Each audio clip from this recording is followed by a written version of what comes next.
Guess this is part 2 of the last video, cause my battery went dead. Free sound the horns. Sound the horns. You know what I mean? Of course, right as I go home, I had to walk down the normal block I usually do, and I see Mr. Biker Boy. I'm a biker boy. How the fuck you own a bike like that and you dress like a dirty ass nigga? That's what I mean. This is why I be getting mad. Because I don't make more money than motherfuckers. And everybody be mad when I'm dressed up and chilling and I'm this and I'm that. And I'm like, yo, bro. When I wear the ghetto street shit, my shit be fresher than yours. You just wear a plain t-shirt with some jeans or some shit. And I'm like, yo, you have more money. You have a girl. That's a reason to fucking dress up. Like I was talking to this older lady today in New York. Or somewhere out here, and she was like, you look really nice. Oh, I remember it was a teacher, because I was walking past this school that used to always sweep, and I seen her, and she's like, wow, I didn't even recognize you. I was like, how you doing? Like, long time no see. And I was like, yeah, I'm finally get to dress like myself. It's a nice day. I hate wearing those jeans and all that stuff, and the work clothes. I hate dressing like I'm regular. And she was like, gave a little laugh. And she's an older woman, so it's not like I'm hitting on her, she's hitting on me. She just knows what I'm saying because, you know, when I used to say hi to her because she used to come in every day with different nice ass outfits instead of dressing up like a dusty ass teacher. So I always used to be like, hey, older woman with gray hair stunting on y'all bitches. Body right. Still looking a little youthful. You can see the wrinkles, but she carried herself so well. And that's what I mean in the last video. People gotta understand. You dress how you feel, and you act how much of you learned in the world. So if you never learned shit, you act like a kid. If you feel like shit, you dress like shit. Now, when I was in the beginning of this, because I was on my Most High Levi ways, like you don't need to dress up, blah, blah, blah, blah. I already knew it from my childhood, from the Jedi mind trick. Everything I'm doing right now with this looking better shit is what I used to do when I was a fucking teenager. Because it works. Back then, I didn't have to raise my vibration. When you're young, you're fucking happy. And then you put something new on, oh, you're souped up. You know what I mean? Now, I wasn't dressing like this, but I did have button downs and jeans and a little bit of jewelry. You know what I mean? Nothing flashy like I'm trying to stunt hard now. But even back then, I said, yo, I can't wait to get older and have a decent job. And you know what I mean? I can't wait to not be hustling because then I could dress up the way I really want. You can't be dressing up really nice if you're like doing criminal activities unless you want to get looked at.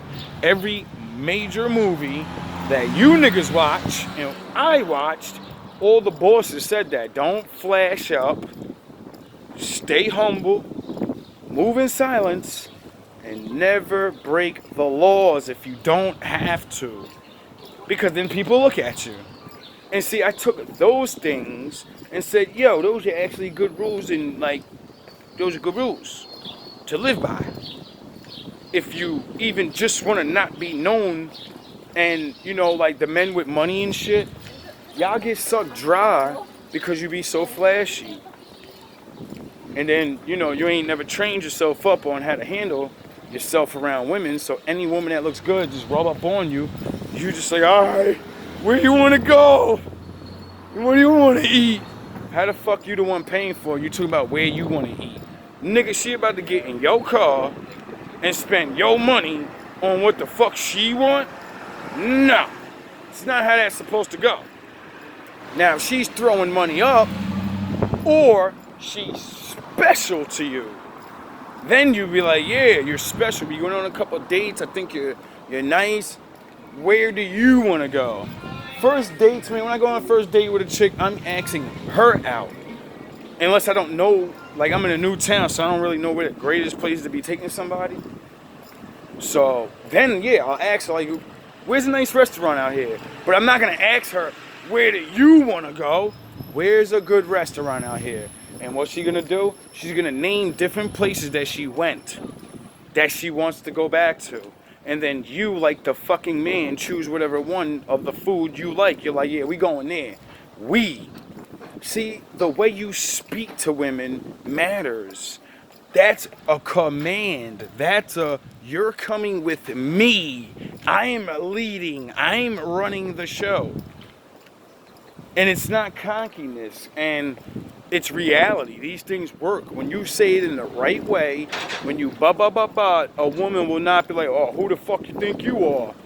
No, when you do this shit the right way, they're like, oh my God, this nigga's just, I don't know what it is about him. He's just a man. That's what it is. That's what it is.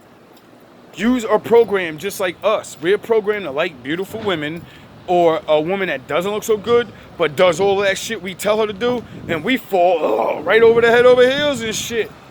Unless you know, trained up like I am. Because no matter what a woman does, that shit don't mean nothing. I don't really expect, I don't really like a woman until like a year later. Because I know female, sound the horns, females fake it. A female can fake that shit for 5 years, nigga.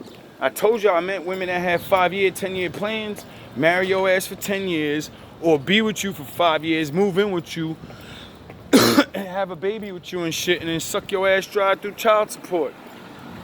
I met women that have this in their head. Like, I'm gonna get like 3 niggas like this that have good jobs and they're done. And I'm gonna lamp up for the next couple of years, and I'm be chilling. But then they forget, all right, you're gonna lamp off them niggas, right?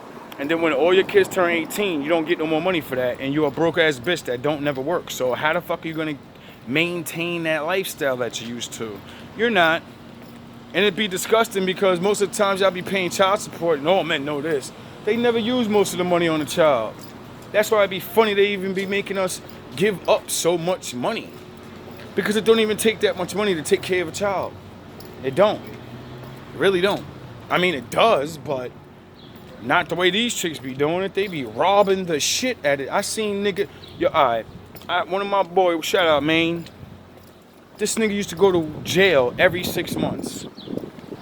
And he got to the point of beefing with her so much, he started saying, fuck it.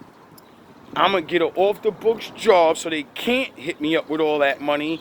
And then since I owe all this money back, every time they ask me for the money, I'm gonna tell them, nigga, put me in jail.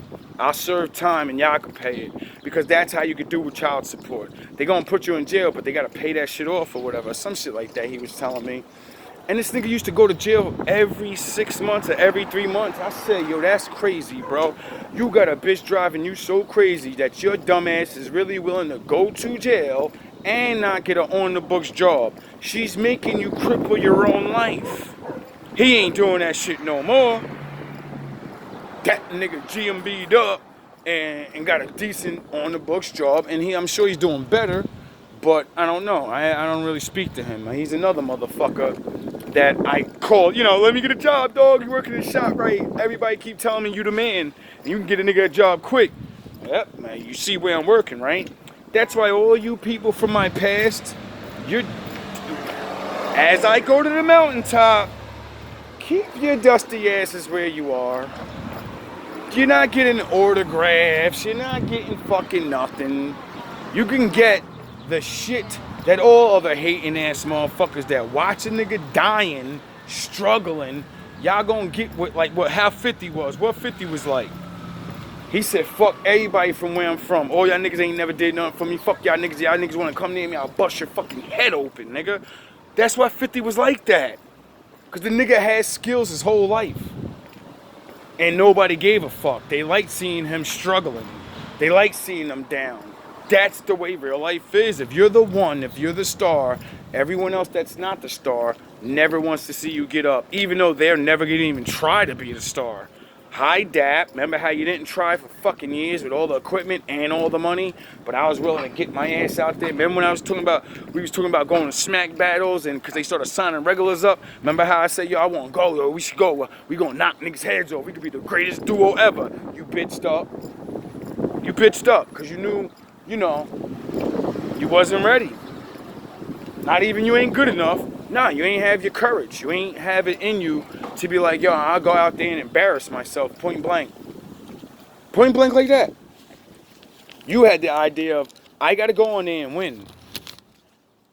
I don't never go in anything thinking, sound of horns. That's why you won't go in. That's why you won't win. See, Rocky taught me a very valuable lesson with his story. You don't always fight to win. You fight to get out there and show what you can do. And then what happened? He went against Apollo, and Apollo beat him up for a whole bunch of rounds, but he was fighting so hard that the crowd said it's a split decision, that Apollo wins, right? And then what happened? They said, but we want to see that fight again. That was the greatest fight anybody's ever seen. Not because Rocky was the best fighter. Rocky was getting pummeled. They never seen anyone take a beating like that and keep getting up. And they knew, all right, because they're white and he was black, they said we got to get him a real trainer now. If we get him a little bit of better trainer, he's going to mop the floor with this black guy. Because he's Mayweather. He's a dancy, nice, dancing around. But he got that, no, he was more like Muhammad Ali. Really, because that's what the story's really about. That's really Rocky Marciano versus Muhammad Ali. And I believe that fight really happened. And Apollo beat his ass, and that was the end of it. Just like Ali whooped his ass. I don't know if it was the same person, though. But I know Rocky's about Rocky Marciano. Rocky Marciano. Come on.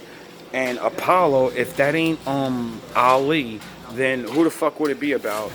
He was the greatest boxer at that time, and he literally has an afro just like him. Like, come on. And but the moral of the story is, when they trained him up, when Mickey let him know, like, look, bro, you gotta get some skills now. You gotta go at it. Like, you see what you did to him last time. All you gotta do is just keep beating his body up. Don't let him beat you up as much as he did before. And then when you get him in that nice round when he don't know what to do because he's so used to being a champion, everyone else next to him is doo-doo.